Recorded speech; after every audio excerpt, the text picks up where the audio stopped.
ఒక అబ్బాయిని అడిగారు అదే క్రమంలో బాబు ఇఫ్ యూ డోంట్ మైండ్ నీకు ఏం అవుతావు అని కోరితే స్టూడెంట్ అన్నాడు. అతను ఏం చెప్పాడంటే సార్ 6 5 4 3 2 1 0 అన్నాడు. ఇదేంద్ర అంటే కౌంట్ అని చెప్పాడంటే 6 మీన్స్ నాకు 6 డిజిట్స్ శాలరీ సార్, అంటే 6 అంకెల జీతం, ₹1,00,000 జీతం కావాలా. 5 నేను వారానికి 5 రోజులు పని చేస్తా, 2 days రెస్ట్ తీసుకుంటా ఫ్యామిలీతో. చూడు సార్ ఎంత మంచి కోరిక.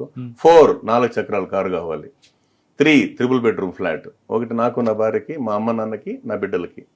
2 ఒక అమ్మాయి ఒక అబ్బాయి. 1 ఒకే పెళ్ళాం. 0 టెన్షన్ లేకుండా బతకడం. చిన్నప్పటి నుంచి సార్ అందుకే ఏం చెప్తున్నాము, 10th class, intermediate first year and second year, ఈ 3 సంవత్సరాలు ఎవరైతే హార్డ్ వర్క్ చేస్తారో 30 సంవత్సరాలు మహారాజులాగా మహారాణిలాగా బతుకుతారండి. ఇది పెద్దవాళ్ళు చెప్పిందే. నేను చెప్తాను, ఏదైతే నువ్వు ఇష్టపడతావు అది నీకు వెనకటికి ఇన్స్టాల్మెంట్ లైఫ్ లేని బతకచ్చు కదా సార్, ఇన్స్టాల్మెంట్ లేని లైఫ్. అదే క్రమంలో ఇంకో చిన్న మోరల్ స్టోరీ ఉంది సార్. ఒకసారి US లో చిన్న ప్రయోగం చేశారంట సార్. 100 మంది స్టూడెంట్స్ ని క్లాస్ రూమ్ లో కూర్చోబెట్టి వాళ్ళకి ఇష్టమైన స్వీట్స్ ఏమైనా రాసి ఇవ్వండిరా బాబు అంటే వాళ్ళు లడ్డు, గులాబ్ జామ్, జాంగరీ అని చెప్పి అంత స్లిప్పులు రాసిచ్చారు. వాళ్ళకి ఇష్టమైన స్వీట్స్ సార్, రకరకాలు ఉన్నాయి కదా సార్ ఇష్టమైన స్వీట్స్. అది తెచ్చి ఏం చేశారు వాళ్ళు, అది జడ్జ్ చేసి ముద్ర పెట్టారు. చూపు అంతా దేని మీద ఉంది సార్ ఇంకా పిల్లలకి, స్వీట్స్ మీదే. అప్పుడు పిల్లలు చెప్తారు, నాన్న దేని మీద ఉందిరా చూపు, స్వీట్స్. ఓకే రైట్, నీకు నచ్చిన స్వీట్ ఆడుంది. వాళ్ళు చేయి పెట్టారు, రే ఆగండ్రా అన్నారు. ఏమంటే 2 hours ఆ స్వీట్స్ ముట్టకూడదంట సార్. సచ్చిరా గొడ్డు, ఎవరైతే 2 గంటలు ముట్టకుండా ఉంటారో వాళ్ళకి మేము 1+2 ఇస్తాం అని చెప్పేసి డోర్ లాక్ చేసుకుని వెళ్ళిపోయారు. 2 గంటల తర్వాత వచ్చి చూస్తే ఏమన్నా స్వీట్స్ ఉన్నాయా లేవంటే లేవు సార్ అంటారు. సరే అప్పుడు మన దగ్గర ఉన్న సబ్జెక్ట్ ఏంటి, 60 members ఎత్తుకొని తినేశారంట సార్. ఓహో వాళ్ళు ఇచ్చే స్వీట్స్ కోసం మేము ఎదురు చూస్తుంటామని.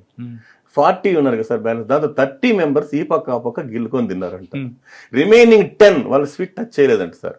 After 20 years what they are doing now అని చెప్పి సర్వేకి పోతే ఆ 60 members they are doing ordinary life sir.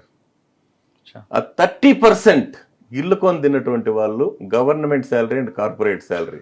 The remaining 10 వాళ్ళు ఎవరంటే, నువ్వు ఎదగడానికి ప్రపంచం కావాలి, ఎదిగిన తర్వాత ఈ ప్రపంచానికి నువ్వు కావాలి, కాబట్టి నీ కోసం ఈ ప్రపంచం ఎదురు చూసేటంత ఎత్తుకెదిగని చెప్పి శాలిడ్ కొట్టించుకునే విధంగా ఒక IAS ఉండొచ్చు, IPS ఉండొచ్చు, ఇండస్ట్రియలిస్ట్ ఉండొచ్చు, దమ్మున్న నాయకుడై ఉండొచ్చు, నాయకురాలై ఉండొచ్చు. Choice is yours. మీకు 60 కావాలా, 30 కావాలా, 10 కావాలా. చూడు సార్ ఎంత బాగా వింటారు సార్ పిల్లలు. అప్పుడు అందరూ మేము 10 సార్ అంటారు. అంటే మీ పని మీరు చేయండి, అంతే కదా సార్. మీకు కావాల్సిన చదువే కదా, చదువే. అందుకే శిల లాంటి బతుకుల్ని శిల్పంగా మార్చేదే విద్య, మనిషిని భగవంతుణ్ణి భాగ్యవంతుణ్ణి చేసేదే విద్య. సృష్టిలో ఇతరులకు ఎంత పంచినా మరింత పెరిగేది విద్య ఒక్కటే. రాజు రాజ్యంలో మాత్రమే పూజింపబడతాడు, విద్యావంతుడు ప్రపంచంలో ఎక్కడ ఉన్నా పూజింపబడతాడని చెప్పడానికి.